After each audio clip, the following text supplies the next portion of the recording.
Ulang ya, siapa yang mengangkat Mr. M menjadi nabi sekaligus rasul? Oke, kenapa begitu keluar dari gua Hira pertapaannya langsung jadi nabi sekaligus rasul? Kutunggu jawabanmu. Siapa saksinya?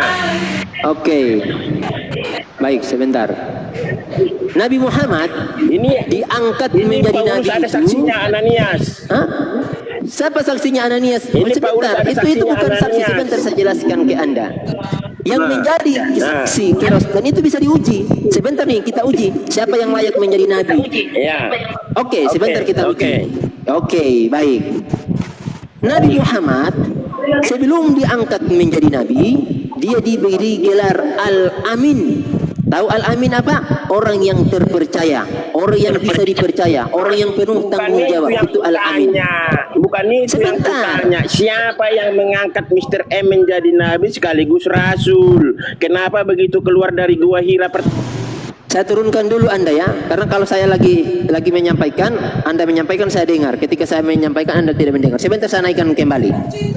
Sebentar, jangan Anda pergi. Anda dengarkan penjelasan saya.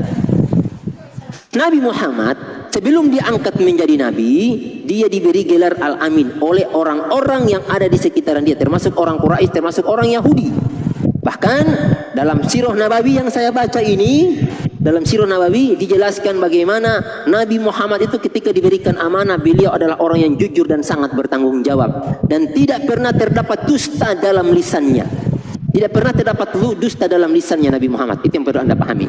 Yang kedua, ketika Nabi Muhammad datang ke Gua Hira, karena saat itu beliau sedang ada dalam suatu masalah atau pergumulan, beliau datang di situ. Kemudian datanglah malaikat Jibril. Siapa saksinya? Malaikat Jibril. Enggak main-main loh saksinya. Enggak main-main. Sebentar kalau kita mau uji. Benar enggak Nabi Muhammad ini bisa dikatakan nabi? Yang menjadi saksi saat itu tentang kerasulan dia adalah malaikat Jibril itu sendiri. Karena kenapa? Malaikat Jibril sendiri itu yang datang memberikan wahyu kepada Muhammad. Wahyu yang pertama diturunkan kepadanya, Iqra, bacalah. Apa kata Nabi Muhammad? Aku tidak bisa membaca. Tapi kita bahas tentang bagaimana Nabi Muhammad itu didatangi oleh Jibril. Baik, yang kedua, kemudian dia kembali. Manusia yang pertama yang mengakui kerasulan Nabi Muhammad, yang mendapatkan hidayah adalah istri beliau adalah Siti Khadijah. Itu tuh yang harus Anda tahu. Itu yang kedua.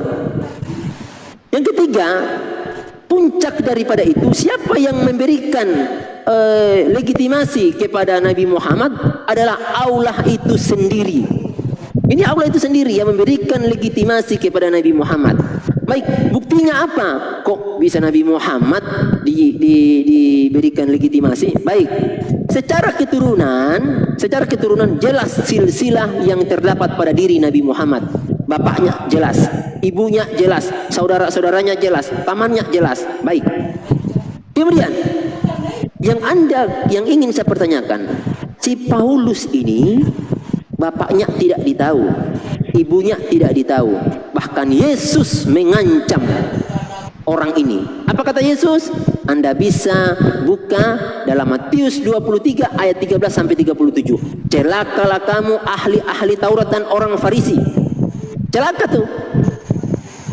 Siapa orang Farisi? Paulus. Celaka kata Yesus. Nah, kalau orang sudah celaka, kemudian Anda jadikan rujukan, maka Anda termasuk kelompok orang-orang yang celaka. Silakan Anda ajukan kembali permintaan, saya naikkan Anda.